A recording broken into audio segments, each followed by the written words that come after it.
je vais commencer, ben, Ou- on va prendre paragraphe par paragraphe, hein. Alors, quelques questions liminaires utiles. La nature peut-elle être sujet de droit? Et alors, Tout bon, à fait. alors je voudrais quand même lire ce qui est écrit. Voilà. Quelques questions liminaires utiles. La nature peut-elle être un sujet de droit? Et là, on a un petit paragraphe dessous. La nature est-elle homogène dans ses faits? Non.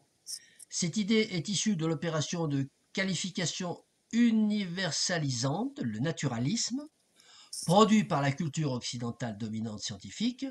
En réalité, la nature se déploie sous les formes que lui donne la culture.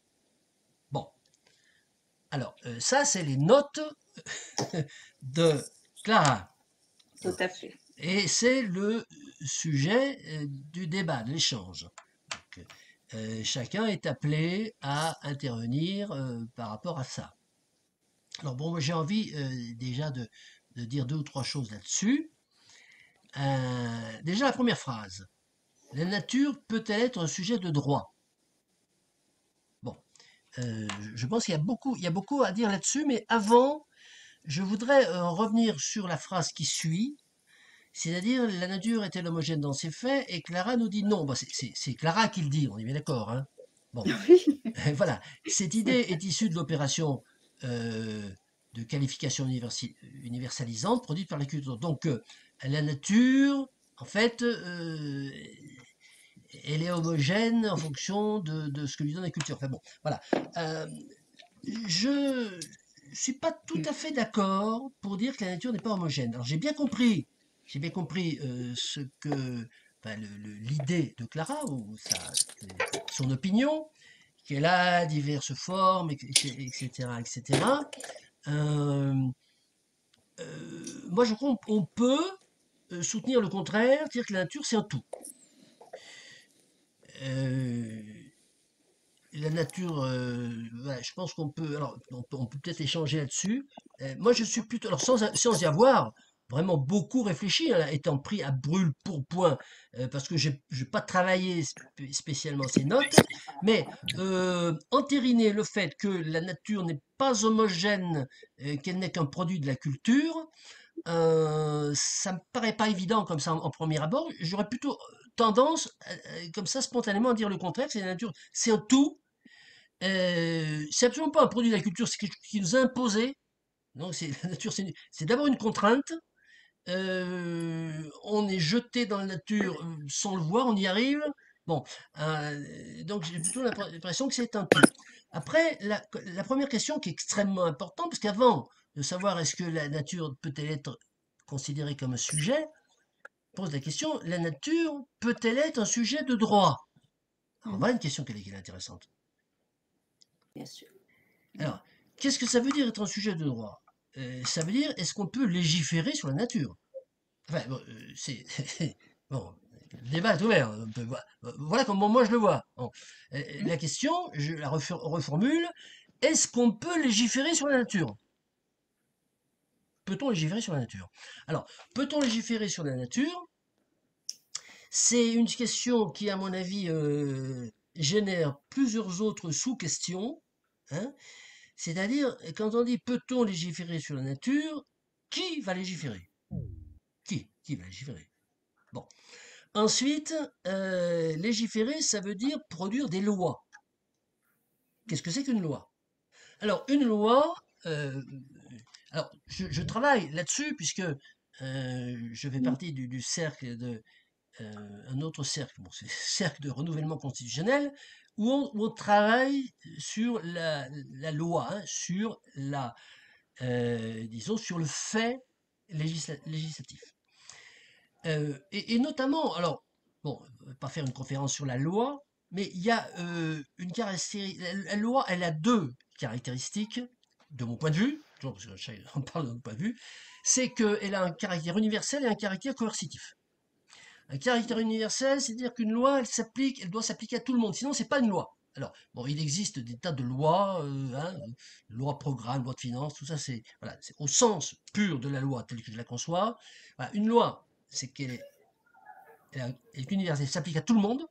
Il n'y a pas des lui non, lui si, non, c'est tout le monde, la loi s'applique, et les coercitifs, c'est-à-dire qu'elle s'applique sous la menace de la violence légale. Sinon, c'est pas une loi. Bon.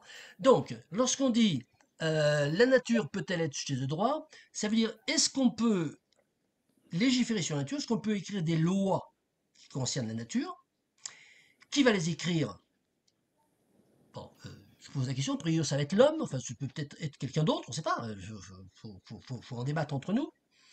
Et puis, il faut que ça soit coercitif. Hein. Et la question qui se pose, elle est à deux niveaux. C'est-à-dire que quand il y a une loi, c'est produit par une entité qui exerce une coercition sur une autre entité. Hein. Par exemple, et lorsque la loi nous interdit, une loi nous interdit de nous exprimer sur tel sujet, bon, c'est une entité qui fabrique la loi et qui s'impose à toi, à moi, on n'a pas le droit de dire ça parce qu'il y a une loi qui nous interdit de le dire. Donc, légiférer sur la nature, qu'est-ce que ça veut dire? Ça veut dire qu'on va avoir une entité, par exemple, une entité homme, qui va euh, obliger ou interdire à la nature de faire quelque chose, ou obliger la nature à faire quelque chose. Parce que les lois, elles peuvent avoir deux formes, sont des lois d'interdiction ou des lois d'obligation.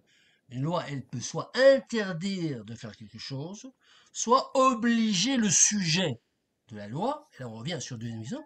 Est-ce que la nature peut être un sujet de loi? Est-ce qu'on peut contraindre la nature à faire quelque chose, ou est-ce qu'on peut interdire à la nature de faire quelque chose?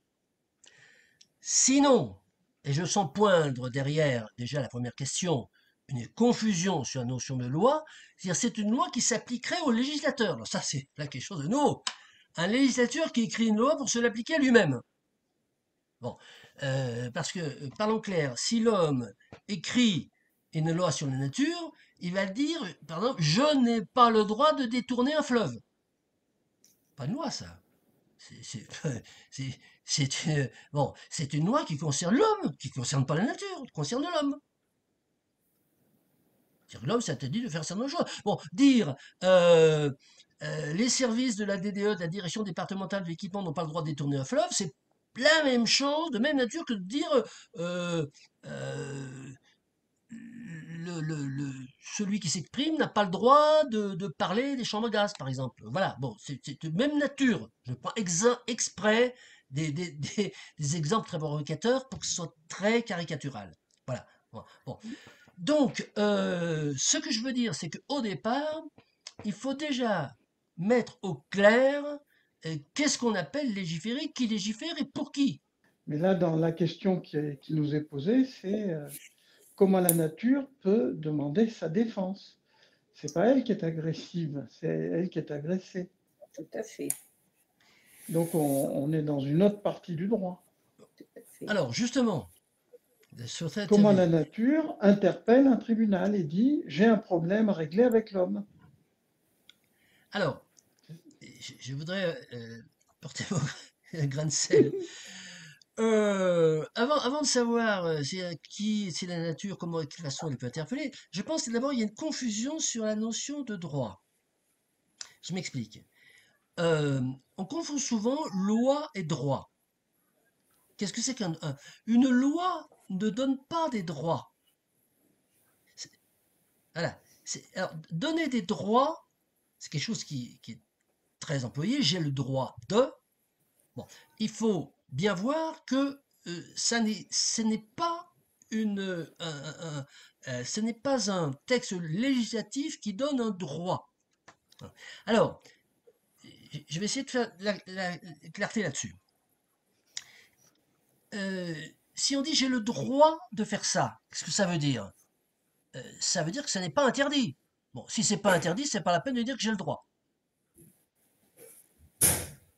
Bon, euh, si je revendique quelque chose, c'est que j'estime que quelqu'un a fait quelque chose d'interdit. Donc, je ne revendique pas un droit, je demande l'application de la loi. Voilà la confusion, elle est là. Et alors, si on parle de la nature, lorsqu'on dit, alors, Hervé dit, bon, qui va porter plainte au nom de la nature? Mais porter plainte, qu'est-ce que ça veut dire? Porter plainte, ça veut dire vous avez transgressé une loi. C'est pas je fais valoir un droit, ça n'existe pas, je fais valoir un droit. C'est un abus de langage, c'est un langage, disons, trivial de trottoir, mais ça ne signifie rien au niveau juridique. Donc, je vous fais un procès parce que vous avez transgressé une loi. Voilà. Donc, j'ai des arguments, vous avez fait ça, la loi vous interdit de le faire, vous avez fait ça à mon encontre, il y a des lois qui me protègent, oui, il y a des lois qui me protègent. Vous avez des lois qui protègent la vie de l'individu, c'est-à-dire qu'on n'a pas le droit de tuer son voisin. Bon, cette loi, c'est une loi d'interdiction. C'est ni une loi de contrainte, ni quelque chose qui donne un droit administratif, comme par exemple les allocations familiales qui vous donnent quelque chose parce que vous avez 2 enfants. Pas une loi, ça. Ça, c'est une attribution du pouvoir exécutif. Bon. Donc, dans le cas de la nature, il s'agit, faut bien voir, c'est qu'il faut d'abord énoncer des interdictions, parce que tout ce qui n'est pas interdit est autorisé. Donc, si vous dites que vous soyez nature, que vous soyez un fleuve, ou que vous soyez une montagne, ou que vous soyez un chien, ou que vous soyez un homme, si vous allez voir un tribunal et que vous dites euh, euh, je ne suis pas d'accord avec ce qu'on m'a fait, c'est qu'il y a une loi qui interdit de le faire. Donc il faut d'abord faire des lois qui interdisent de faire certaines choses. Alors, ça veut dire que l'homme va écrire une loi qui interdit de faire telle chose au chien. Bon, et là, Hervé dit, très bien, mais est-ce que le chien va pouvoir saisir le tribunal? Bon, il faut répondre à cette question. Si on répond non à cette question, comme on y répondra probablement, il faut dire euh, quelqu'un peut-il ester en justice à la place du chien? Qui va ester en justice à la place du chien? Bon, alors, il faudrait qu'il y ait une procuration. Est-ce que le chien a donné une procuration à quelqu'un pour laisser en justice? Est-ce que c'est possible ou pas? Bon, nous allons probablement répondre non à cette question. Et donc, c'est probablement celui qui a écrit la loi qui va se faire le porte-parole du chien pour faire appliquer la loi. Bon, nous sommes là très clairement dans le cadre du droit exorbitant. Ce qui ne veut pas dire, exorbitant, c'est pas un gros mot, hein, c'est pas dire que c'est quelque chose qui est pas bien, c'est quelque chose qui est vraiment très bien, mais c'est plus du droit. Et donc, je reviens sur la première question. La nature, si on considère qu'un chien c'est la nature, c'est bon, ou un fleuve ou une montagne, euh, on va pouvoir faire du droit légiféré, mais on est dans le cadre d'un droit exorbitant, c'est-à-dire qu'on ne peut absolument pas, de mon point de vue, rattacher ce qu'on va faire, les lois qu'on va écrire, à une quelconque euh, philosophie du droit. Absolument pas. On est dans quelque chose d'autre, dans une création. Alors, la loi, c'est déjà une création humaine. Il n'y a que les seules lois naturelles qui existent, les lois de la nature. Hein. Bon, tout ce qui a été écrit ensuite, c'est une création de l'esprit humain.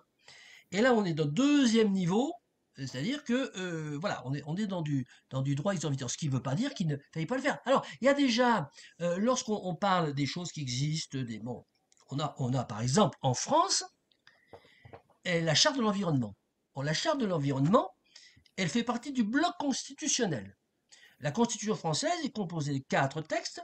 La Constitution du 4 octobre 1958, le préambule de la Constitution de 1946, la Déclaration des droits de l'homme et du citoyen de 1789 et la Charte de l'environnement 2005. Mais la Charte de l'environnement, c'est voilà, typiquement un texte législatif de droit exorbitant qui, alors, bon, il serait intéressant de l'étudier parce qu'il faut voir à quoi ça rime, disons, au niveau du droit pur.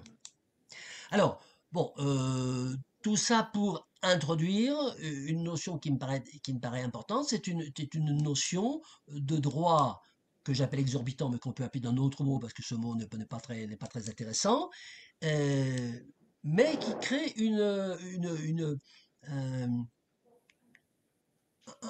un rapport de l'homme à la nature et de l'homme à lui-même, parce qu'en fait, au bout du compte, c'est de l'homme à lui-même que ça se passe, et qui est de nature différente du droit ordinaire.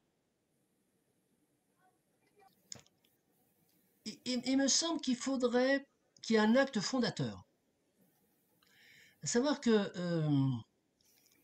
pourquoi pas un référendum, par exemple en France, pourquoi pas un référendum qui dirait que, parce que moi j'aime beaucoup ces premières questions-là, qu'il y a de, la nature peut-elle être sujet de droit? Moi j'adore cette question.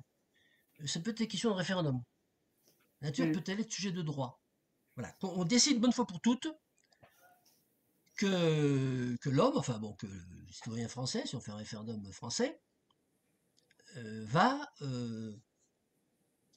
légiférer sur la nature. Et alors là, comme il va y avoir un débat préalable à ce référendum, j'ai envie de dire, oui, mais qu'est-ce qu'on peut faire? Voilà. Bon, donc il s'agit de savoir quel, quel type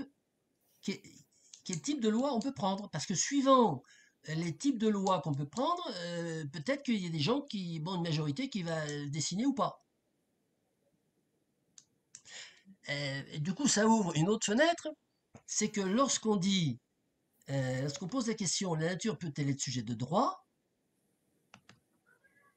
Il me semble que ça va plus loin de notre cercle de 4 ou 5 personnes, et si on dit oui ou non. Est-ce qu'un peuple peut décider? Bon, et du coup, ça devient éminemment politique. Mm. Et Tout à est-ce que fait. ça va être euh, une loi votée par les 577 députés de l'Assemblée nationale? Est-ce que ça va être un décret pris par le ministre de l'écologie? Pourquoi pas? Un décret, hein, une ordonnance, peut-être une ordonnance de Bruxelles, pourquoi pas? Ou un référendum national ou européen. Alors, Michel, Simonin. Oui, sur ces histoires de sujets de droit, je me pose des questions. Il y a déjà plein de lois concernant l'environnement. Du coup, la nature est déjà sujet de droit puisqu'il y a des interdictions, comme de mettre des produits chimiques à moins de 10 mètres d'une rivière pour les agriculteurs. Et puis, quand on la joue plus sérieusement, comme en Équateur ou aussi, oui, c'est l'Équateur, c'est ça, ou bien la Bolivie, qu'on Mm. met la Pachamama dans la Mm. Constitution, en fait, ça change rien, quoi. Puisqu'il y a toujours la même exploitation de la nature. On peut mettre la Pachamama ou la nature, faire tout un tas de beaux discours pour que la nature ou les animaux aient un statut juridique, mais en fait, bah, il n'y a rien qui change. Vraiment, il y a déjà des lois sur la nature en ce moment, et quand on va plus loin, qu'on met ça dans la Constitution, ça ne change rien en fait. Voilà, c'est ce que je voulais dire. Du coup, je ne sais pas trop quoi penser là-dessus. Voilà, excusez-moi. Mais peut-être je vais avoir des lumières en vous suivant.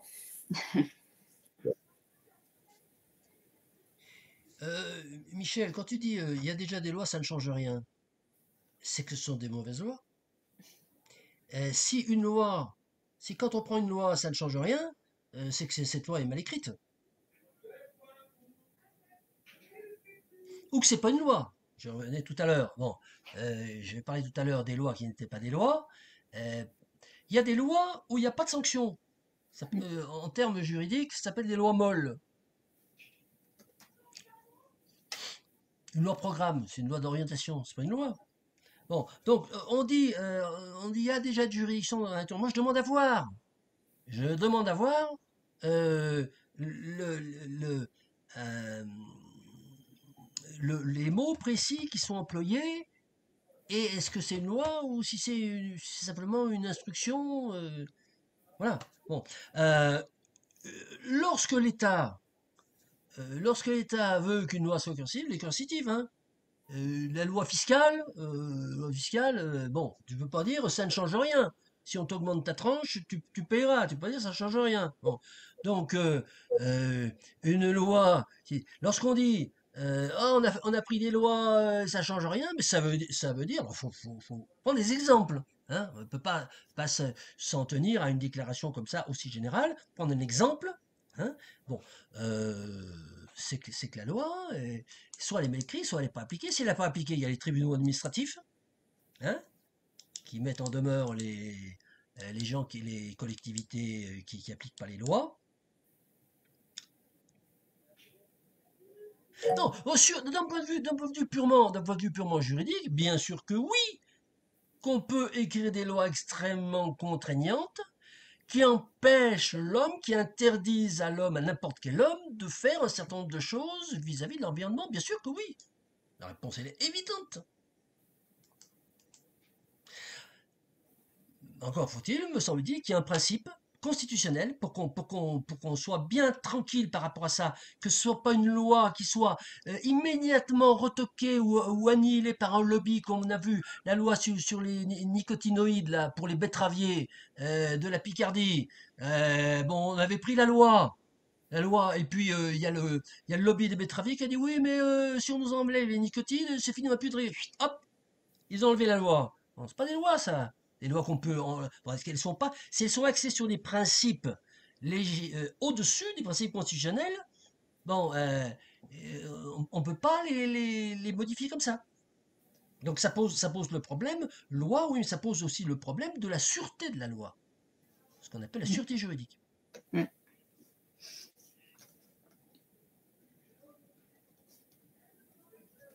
Michel a levé la main.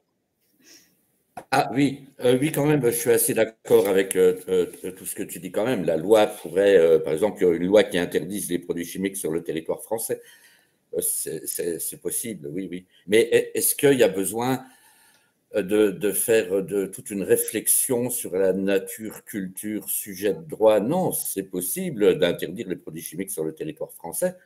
Et il n'y a pas besoin de, comment dire, il faut juste la faire et puis l'appliquer. Est-ce qu'il y a besoin de mobiliser la Constitution, un droit des animaux, un droit de la nature? Je ne sais pas.